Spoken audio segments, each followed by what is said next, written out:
வணக்கம். நாம் இன்னைக்கு எதை பற்றி பார்க்க போகிறோம் அப்படின்னு பார்த்தீங்கன்னா சுரசுந்தரி எச்சினியை பற்றி தான் பார்ப்போம்.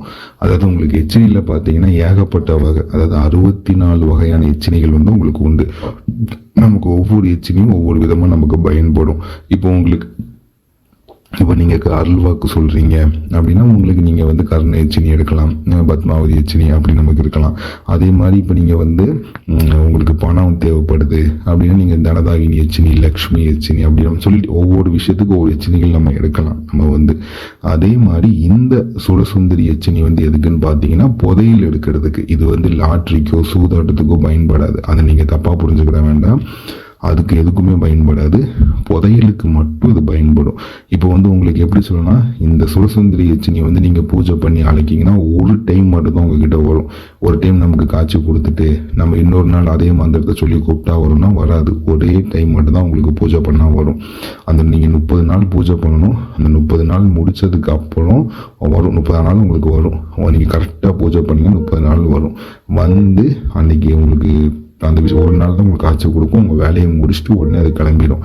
எப்படின்னு பார்த்தீங்கன்னா, இப்போ உங்களுக்கு சிலவங்க சொல்லுவாங்க, எங்கள் வீட்டு பக்கத்தில் புதையல் இருக்குது, எல்லோரும் பேசிக்கிட்டு இருந்தாங்க, இந்த இடத்துல புதையல் இருக்குது அப்படிம்பாங்க. அது எங்கே இருக்குதுன்னு நமக்கு தெரியாது.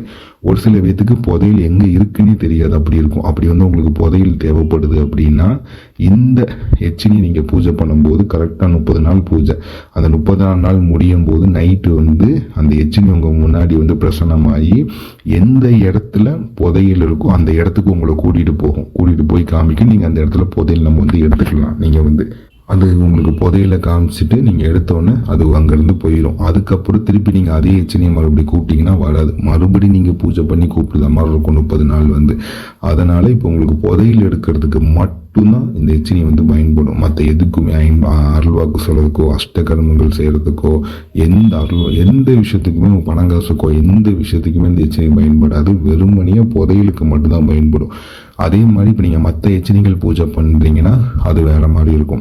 இந்த எச்சினி நீங்கள் பூஜை பண்ணும்போது சிவ பூஜை செஞ்சு முடிச்சுட்டு தான் அடுத்து நீங்கள் வந்து இந்த எச்சினியை வந்து நீங்கள் பூஜை பண்ணுற மாதிரி இருக்கும். அப்போது உங்களுக்கு சிவ பூஜை எப்படின்னா ஒரு சிவலிங்கத்தை வச்சு நம்ம பூஜை பண்ணணும். அது ஒரு நாள் நீங்கள் பூஜை பண்ணிட்டு தான் திருப்பி ஆரம்பிக்கணும். அது உங்களுக்கு எப்படி இப்போ நீங்கள் கிட்ட இந்த பூஜை நீங்கள் எடுக்கீங்கன்னா அந்த சிவ பூஜை எப்படி பண்ணணும் எல்லாமே உங்களுக்கு அதுக்குண்டான விஷயங்கள் எல்லாம் கொடுத்து நாங்கள் உங்களை அதை பூஜை பண்ண வச்சுருவோம். பூஜை பண்ண வச்சுட்டு அதுக்கப்புறம் தான் இந்த எச்சினி பூஜை, சுரசுந்தரி எச்சினி பூஜை வந்து நீங்கள் பண்ணுற மாதிரி இருக்கும்.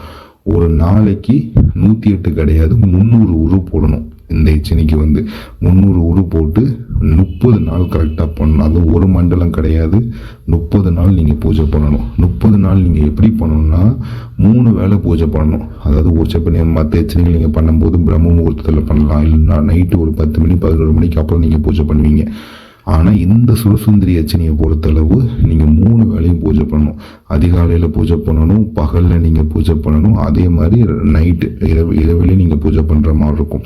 இந்த 3 வேளை நீங்கள் பூஜை பண்ணால் மட்டும்தான் இந்த எச்சினி சித்தியாக. இப்போ நீங்கள் காலையில் ஒரு 3 டைம் பிரம்ம முகூர்த்தத்தில், மத்தியானம் ஒரு 3 டைம் பண்ணணும், ஈவினிங் ஒரு 3 டைம் பண்ணணும். அப்படி இல்லைங்களா காலையில் ஒரு 3 டைம் பண்ணணும், ஈவினிங் ஒரு 3 டைம் பண்ணணும், நைட்டு ஒரு 3 டைம் பண்ணணும். அப்படி நீங்கள் 3 வேலையாக நீங்கள் பண்ணணும். இது வந்து பண்ணாதான் உங்களுக்கு இது வந்து சித்தியாகும். இதுக்கு வந்து நீங்கள் சைவ படையல் தான் போடுற மாதிரி இருக்கும். அதே மாதிரி செவ்வரளி பூ கொண்டு தான் பூஜை பண்ணுற மாதிரி இருக்கும் இந்த எச்சினிக்கு வந்து. அதனால இப்போ இந்த எச்சினி நீங்கள் பூஜை பண்ணி உங்களுக்கு வந்து நீங்கள் இது மாதிரி பண்ணலாம். ஆனால் என்ன கண்டிப்பாக நீங்கள் பூஜை பண்ணாங்க 30 நாள் ரொம்ப சுத்தபத்தமாக இருக்கணும். அதாவது மது எந்த ஒரு கெட்ட பழக்கம் மாமிசம் எதுவுமே இல்லாமல் நீங்கள் நல்லபடியாக இருக்கணும். அப்படி இருந்து பூஜை பண்ணால் மட்டும்தான் இந்த எச்சினி வந்து வரும்.